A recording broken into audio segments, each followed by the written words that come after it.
All right, let's try this again. Take two. I tried to post a video the other night, and I did a video just sharing some kind of different content than I usually would share. And sometimes I've had this happen multiple times with YouTube and TikTok. I'll go to post a video, and and then it doesn't want to post, or it takes the loading takes an exponential amount of time. I got this one on TikTok right now. It has not been able to go through for what, 48 hours, over 48 hours. Yeah, night before last. And like, I know with TikTok, for me, sometimes I have to have the app open and leave it open in order for it to go through. And anyhow, so there's certain things there. And I've had YouTube take forever to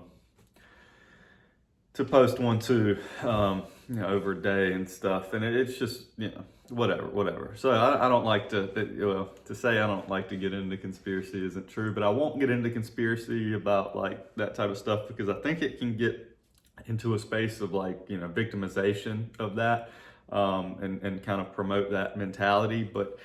A different perspective is like the way I look at it is like if it's raining and windy outside and I see that the rain and the wind is hindering my travel plans in a certain way. I'm not like by saying that I'm not coming from a place of victimization and smallness. I'm just acknowledging that it is what it is. This seems to be going on, and if there's like underlying things behind the storm or whatever, that's okay too. I don't pretend like, oh, there's not a hurricane or whatever, so yeah, so that's that. So what I shared was just a take on, a lot of people, and this, like I said, this is going to be different than the type of stuff I usually share because it just is. So certain people are like, well, what's going on in the world? It's crazy. There's this divide. There's all these conspiracies with the, Charlie Kirk assassination, and even like older conspiracies and stuff kind of being like called into question by people. And they're like, looking at stuff and seeing like, well, all this like global cabal stuff. And, wow, what's really going on there? And I like the term. I just heard, what's her name, Whitney Webb use it, meta. She calls it a meta cabal. I like that term, a meta cabal. I think that describes it perfectly. And, again, this can come from a place of victimization, smallness. It can seem to have that effect. But then if you think of it from a different perspective, we don't deny that in like major cities, there are like gangs and organizations that are controlling the drug trade. That's widely accepted. That's not some vast conspiracy. Like, that's going on. Me acknowledging that is not like, giving up my sovereignty and coming from a place of smallness and victimization by acknowledging the obvious from that perspective. It is what it is, right? So I really appreciate and I believe that was one of the people that I mentioned in this video was Whitney Webb and her work. So if you're interested, that's another big conspiracy that's like constantly coming up right now is the Jeffrey Epstein scandal and deal with that. Hey, chill, girl. Doggy's itching. That's a conspiracy too. I got some with that. But so Jeffrey Epstein. Whitney Webb, her work, she's got vast amounts of, she's got a whole she's an author. She's published books. I think the most recent one is One Nation Under Blackmail. She goes into great depth on this. I posted a couple of interviews. She's got one really good one that's pretty recent. I want to say it's not even like 2 weeks old. That I can't think of the guy, the organization, but he's like a bigger, like heavy, not like super big, but a heavy set Englishman, I guess. And I guess that's what they still call them, Englishmen from England, seem to be. Might be from somewhere else, I don't know. But anyhow, it might be Australian. Their accent, I get those mixed up, I don't know.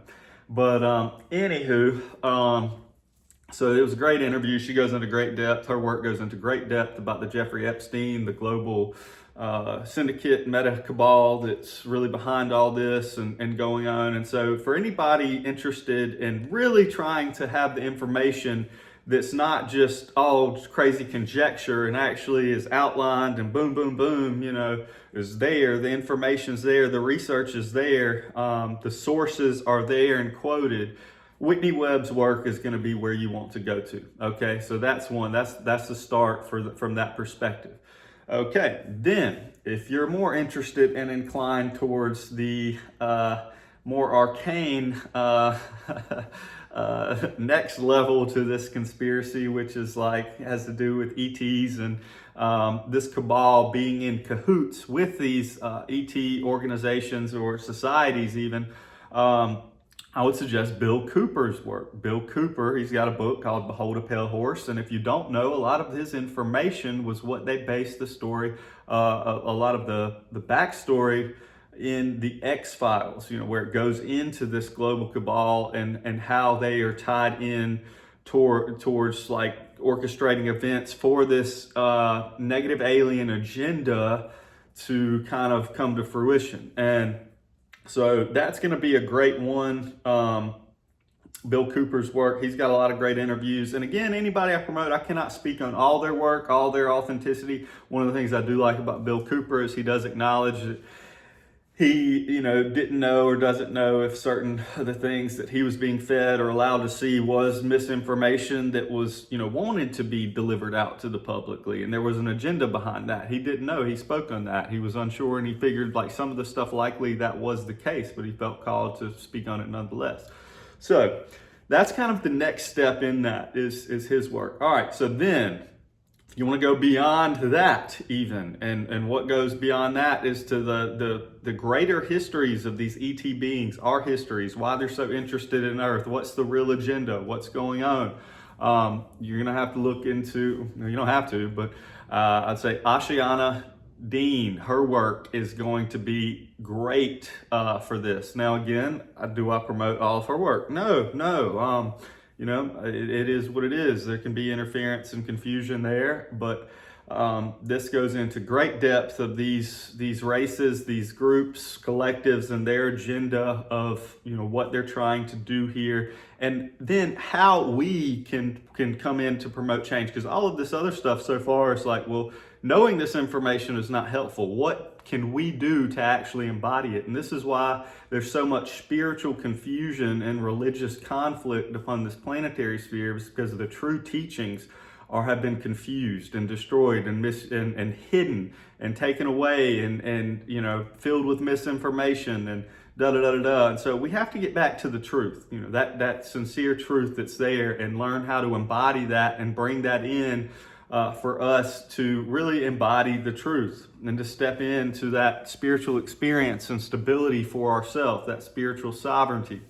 Learn how to apply love in the appropriate manner, learn how to apply truth in the appropriate manner, to where, we're not doing it with distortions, because love can have its own distortions and truth can have its own distortions. They have to be unified in order to not have those distortions and to be able to walk the middle way.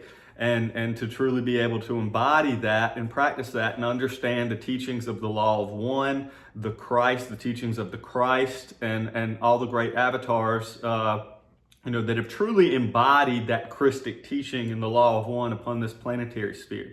So that's the only really way that I come to see is change happening upon a mass scale of, in the collective, for our collective consciousness on this planet. So we have to have enough to actually embody this. There is another teacher on YouTube. He's got a lot of great information on this. There's a lot of teachers that are coming from this 12D Law of One, Ashayana Deane's teachings, and similar to that are out there.